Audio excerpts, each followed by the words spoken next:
Welcome Gyanodaya classes. हम पढ़ रहे थे जीवों में जनन। पहला लेसन जीवों में जनन, जिसमें से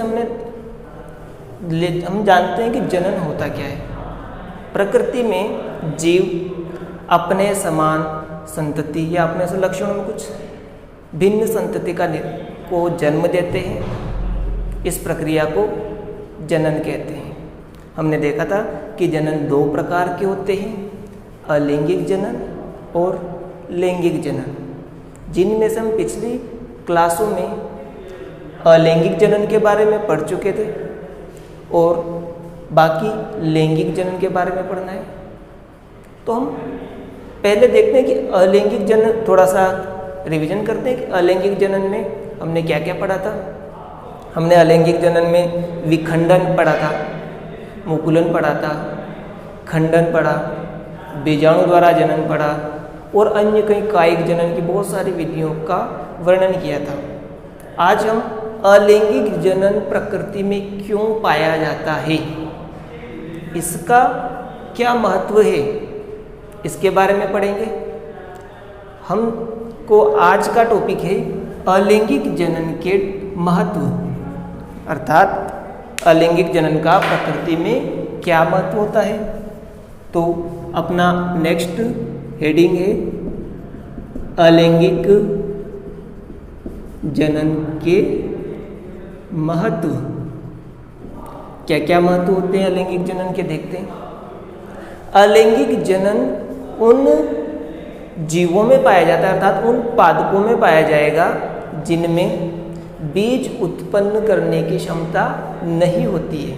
अर्थात ऐसे पादप जो जीव बीज उत्पन्न नहीं कर सकते हैं, उनमें अलैंगिक जनन होगा।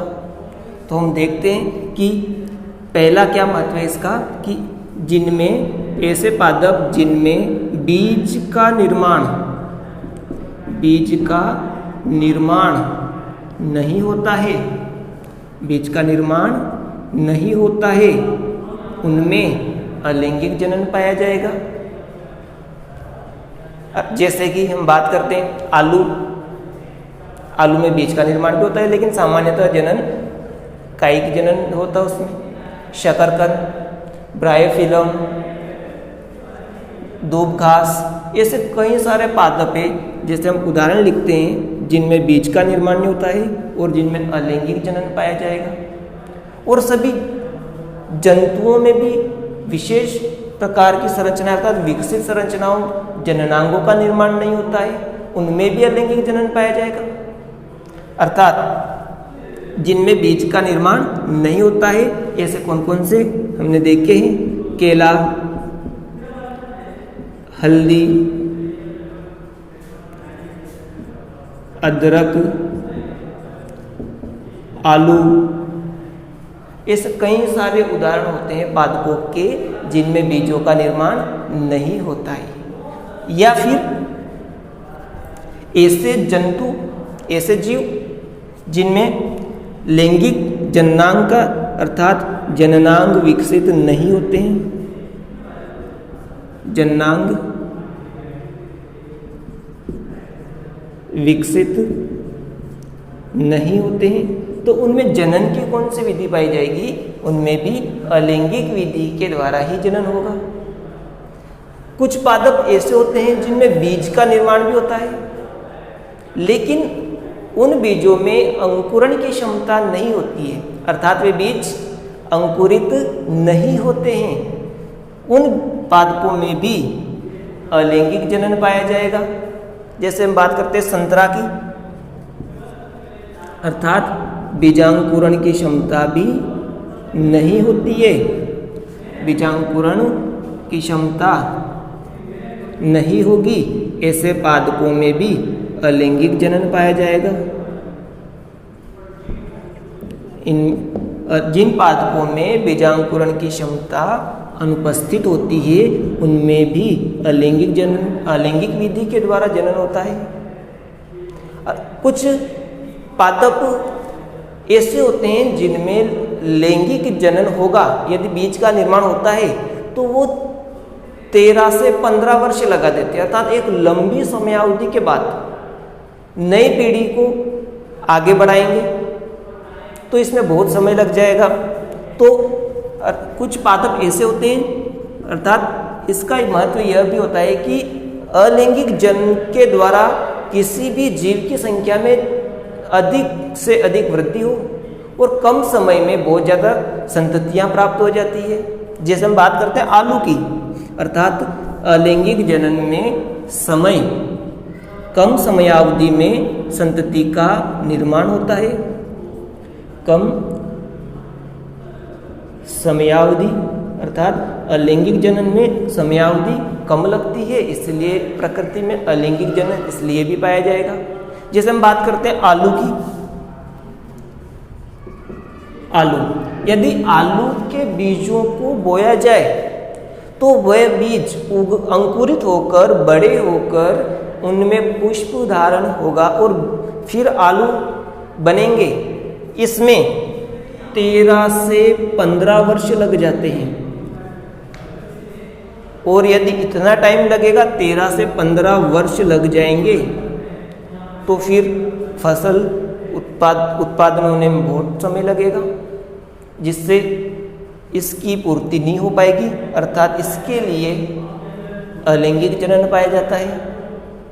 हमने देखा कि अलैंगिक जनन की क्या क्या महत्व है। बीज का निर्माण नहीं होगा, उन पादपों में अलैंगिक जनन पाया जाएगा। जिनमें विकसित जननांग नहीं होंगे उन जीवों में अलैंगिक जनन होगा। बहुत सारे जीव, हमने अभी बहुत सारे उदाहरण पढ़े हैं। जैसे बात करते हैं प्लाज्मोडियम की, इसके एग्जाम्पल देखें तो इसके एग्जाम्पल है बहुत सारे।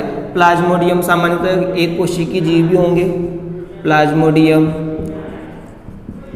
यूग्लिना, अमीबा, पैरामीशियम, माइक्रोसिस्टिस, बहुत सारे ऐसे जीव हैं जिनमें विशेष जननांग अर्थात जननांग का विकास नहीं होगा, लैंगिक जननांग विकसित नहीं होंगे। उनमें अलैंगिक जनन ही ऐसी विधि होगी जो अपनी पीढ़ी को आगे बढ़ाती है।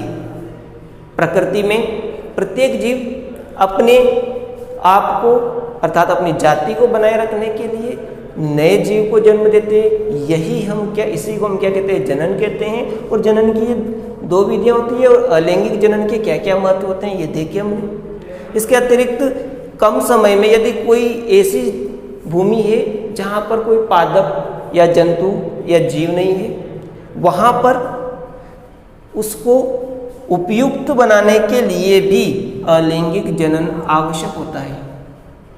अर्थात हमने देखा है कि अलैंगिक जनन के क्या क्या महत्व होते हैं। इसको उतारें। अब हम नेक्स्ट पढ़ते हैं लैंगिक जनन के बारे में। लैंगिक जनन के बारे में हमारे क्लास 12th में लेसन नंबर 2 और 3 ही, लेकिन यहाँ पर लैंगिक जनन की सामान्य प्रक्रिया पढ़ते हैं। लेसन नंबर 1 में लैंगिक जनन की सामान्य प्रक्रिया पढ़नी है। लैंगिक जनन कहते किसे? लैंगिक जनन किसे कहते हैं? हमने अलैंगिक जनन की परिभाषा दी थी, अर्थात ऐसा जनन जिसमें एक ही प्रकार का जनक जीव भाग ले, जिसमें युग्मक निर्माण और युग्मक संलयन की प्रक्रिया नहीं होती है, ऐसे जनन को अलैंगिक जनन कहते हैं, जो हम कंप्लीट कर चुके हैं। लेकिन ऐसा जनन जिसमें एक के अतिरिक्त 1 या 2 जनक जीव, सामान्यतः 2 जनक जीव भाग लेते हैं। लैंगिक जनन की क्या शर्त है? 2 जनक जीव होंगे, 2 जनक होंगे।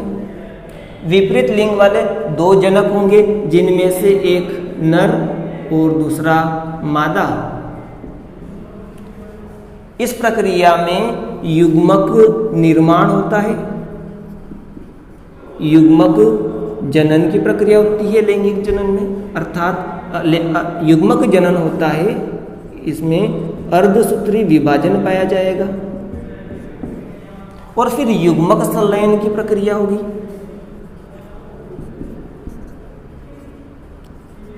युग्मक संलयन अर्थात निषेचन की प्रक्रिया संपन्न होती है। यदि किसी जनन में ये चरण पाए जाएंगे तो ऐसे जनन को लैंगिक जनन कहते हैं, अर्थात जिसमें दो जनक नर और मादा जीव भाग लेते हैं, जिनमें युग्मक जनन की प्रक्रिया के दौरान युग्मकों का निर्माण होता है। युग्मक जनन के दौरान जो अगुणी संरचनाएं बनती है इन्हें युग्मक कहा जाता है। इन संरचनाओं को युग्मक कहते हैं। युग्मक फिर संलयित होंगे और युग्मनज का निर्माण करेंगे। इस प्रक्रिया को निषेचन कहते हैं। यदि युग्मक जनन और निषेचन की प्रक्रिया पाई जाती है, ऐसे जनन को लैंगिक जनन कहते हैं। और लैंगिक जनन विकसित जंतुओं में और सभी प्रकार के पादपों में, सामान्यतः सभी प्रकार के पादपों में पाए जाते हैं। मोनेरा, जगत मोनेरा में लैंगिक जनन सामान्यतः बहुत कम पाया जाएगा।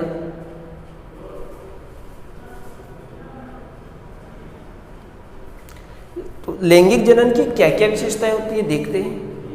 हमने देखा कि लैंगिक जनन क्या है, अर्थात ऐसा जनन जिसमें दो जनक जीव भाग लेते हैं, नर और मादा, इनमें युग्मक जनन होता है और जिनमें युग्मक संलयन होगा। इस प्रक्रिया को लैंगिक जनन कहते हैं। और लैंगिक जनन की क्या क्या विशेषताएं होती है देखते हैं।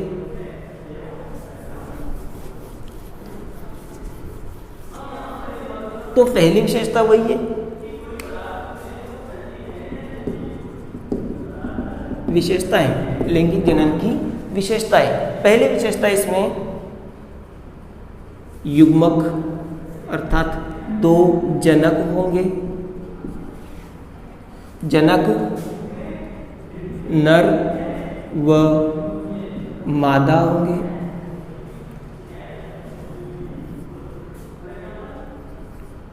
इनमें विशेष प्रकार के, विकसित प्रकार के जननांग का निर्माण होगा, अर्थात जननांग उपस्थित होंगे, लैंगिक जननांग उपस्थित होंगे। इसके अतिरिक्त इनमें युग्मकों का निर्माण होगा, युग्मक जनन होगा। युग्मक जनन के बाद इनमें युग्मक स्थानांतरण की प्रक्रिया होगी, युग्मक स्थानांतरण। इसके पश्चात युग्मक संलयन की प्रक्रिया होती है, युग्मक संलयन की प्रक्रिया होगी। युग्मक संलयन के पश्चात फिर इनमें वृद्धि तथा विभेदन होगा।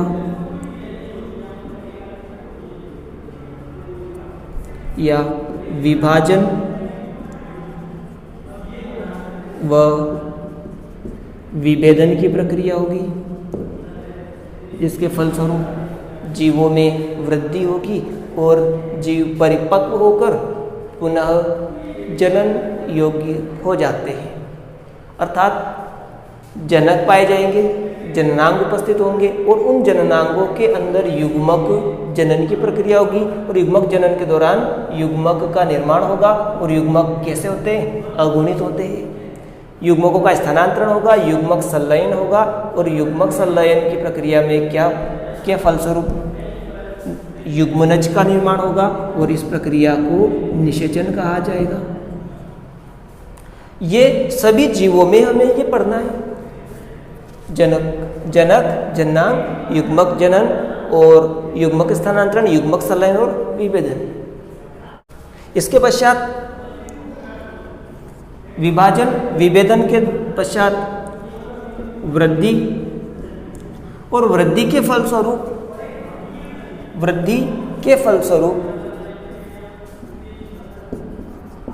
किशोरावस्था और किशोरावस्था के पश्चात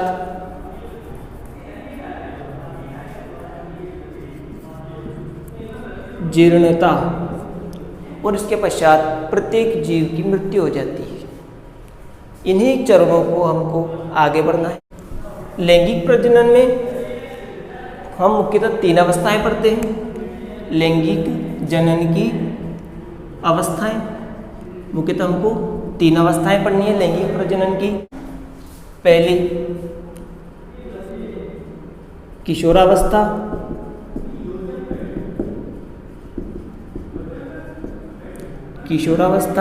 दूसरी प्रजनन अवस्था,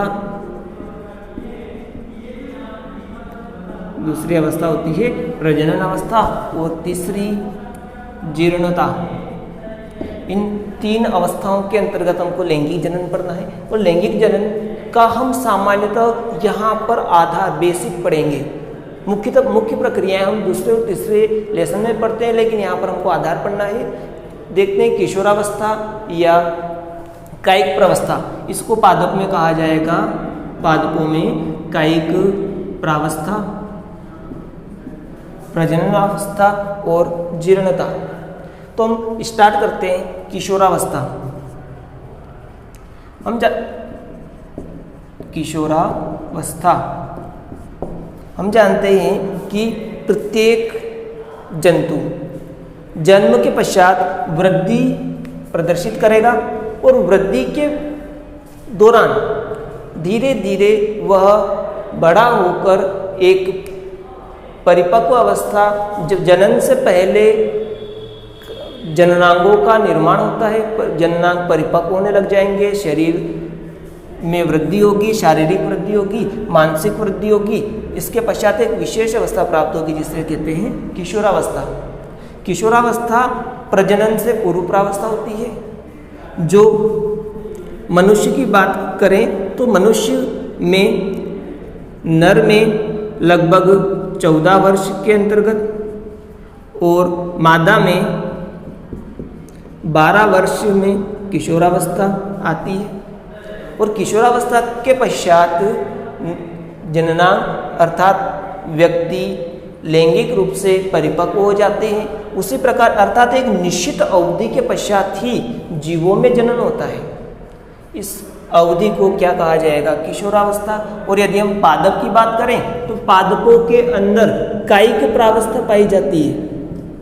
पादपों के अंदर कायिक प्रावस्था पाई जाएगी, अर्थात प्रत्येक पादप जनन से पूर्व या पुष्प धारण करने से पूर्व एक निश्चित समय तक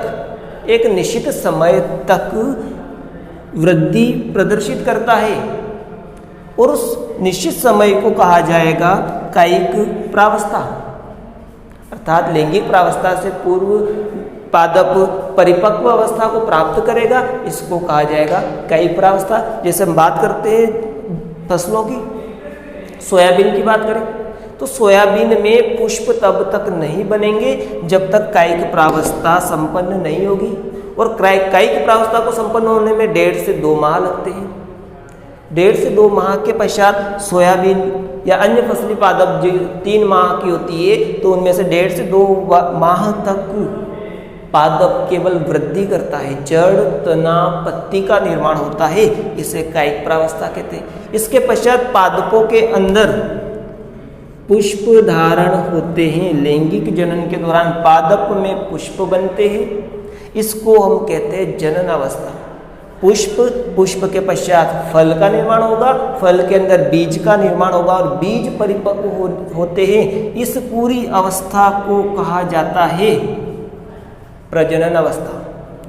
अर्थात लेकिन पुष्प के निर्माण से पहले की जो अवस्था होती है जिसमें जड़ तना पत्ती का निर्माण होता है उसे कायिक प्रावस्था कहते हैं। अलग अलग पादपों में, अलग अलग जंतुओं में अलग अलग समयावधि की कायिक प्रावस्था पाई जाती है। जैसे हम बहुवर्षीय पादप की बात करें, आम का पादप सामान्यतः 7 वर्ष 5 वर्ष कभी कभी 10 वर्ष के पश्चात उनमें फल का निर्माण होता है। उस पुष्प या फल के निर्माण से पहले की अवस्था को कायिक प्रावस्था कहा जाता है। हम बात करते हैं गायों के अंदर, गाय भैंस या बकरी की बात करें तो बकरियों में कायिक प्रावस्था पाई जाएगी सामान्यतः 2 वर्ष की। उसके पश्चात फिर लैंगिक प्रावस्था प्रारंभ होती है। और तो प्रत्येक जीव में पहले किशोरावस्था या कायिक प्रावस्था पाई जाएगी उसके पश्चात प्रजनन की, लैंगिक जनन की दूसरी अवस्था प्रारंभ होती है, जिसे कहते हैं प्रजनन अवस्था। प्रजनन अवस्था में जीव, जंतु या पादप के अंदर लैंगिक अंग पूर्णतः परिपक्व हो जाते हैं और वह जंतु या पादप जनन के लिए तैयार हो जाता है। जैसे हम बात करते हैं कि जैसे देखते कि कोई सा भी उदाहरण ले लेते, रेंडमली कोई सा भी उदाहरण ले लेते, जैसे आलू को बोलते हैं। आलू पहले वृद्धि करेगा, अंकुरित होगा, आलू की कलिका अंकुरित होगी, वृद्धि करेगी और फिर उसमें लगभग 2 से 3 माह तक वृद्धि होगी। उसके पश्चात फिर पादप की बात करें तो पादपों के अंदर पुष्प का निर्माण होता है और जंतुओं के अंदर प्रजनन अवस्था में युग्मकों का निर्माण होगा। यदि हम बात करते हैं जंतु की, तो जंतु में युग्मक का निर्माण होता है, युग्मक जनन संपन्न होने लग जाएगा। तो इस प्रकार हम देखते हैं कि कायिक प्रावस्था के पश्चात प्रजनन अवस्था होती है और पादप के अंदर पुष्प की बात करें तो एक पुष्प पादप का लैंगिक प्रजनन अंग होता है और इसमें नर जननांग होते हैं, मादा जननांग भी हो सकते हैं। यदि पुष्प द्विलिंगी है तो नर जननांग होते हैं और मादा जननांग होते हैं, और यदि पुष्प एक लिंगी होता है तो या तो नर पुष्प होगा या मादा पुष्प होता है। नर जननांग पादप के अंदर, पुष्प के अंदर पुंकेसर होते हैं। पादप के अंदर नर जननांग पुंकेसर कहलाते हैं, जिनके अंदर नर जननांग पुंकेसर, और इस पुंकेसर के अंदर नर युग्मक का निर्माण होता है और ये नर युग्मक होते हैं परागकण। उसी प्रकार मादा पुष्प या द्विलिंगी पुष्प में मादा जननांग के रूप में जायांग पाया जाता है और जायांग के अंदर अंडक होता है और अंडक में बीजांड का निर्माण होता है, अर्थात अंडक और अंडक के अंदर मादा युग्मक बीजांड का निर्माण होगा। इस संपूर्ण प्रक्रिया को पुष्प के अंदर युग्मकों के निर्माण की प्रक्रिया को कहा जाता है युग्मक जनन। फिर युग्मक जनन के पश्चात युग्मक संलयन अर्थात निषेचन की प्रक्रिया संपन्न होगी और निषेचन के फलस्वरूप जिन पादपों में बीज बनते हैं उनमें बीज का निर्माण होगा, जिनमें बीज नहीं बनते उनमें निषेचन संपन्न होगा, हो भी सकता है और नहीं भी हो सकता है। जंतु की बात करें तो जंतुओं में नर जननांग और मादा जननांग पाए जाते हैं। नर जननांग वृषण होते हैं, मादा जननांग अंडाशय होते हैं। वृषण के अंदर नर युग्मक शुक्राणुओं का निर्माण होता है और मादा युग्मक अंडाणु, मादाओं में मादा जननांग के अंदर अंडाणु का निर्माण होता है। वो दोनों संलयित होकर निषेचन की प्रक्रिया के दौरान युग्मनज का निर्माण करते हैं और यह युग्मनज भ्रूण और भ्रूण विकसित होकर फिर नए जीव को जन्म दे देता है। इस अवस्था को प्रजनन अवस्था कहा जाता है। इसके पश्चात प्रत्येक जीव एक निश्चित अपने जीवन काल तक, प्रजनन के पश्चात एक निश्चित जीवन काल तक ही वृद्धि प्रदर्शित करेगा।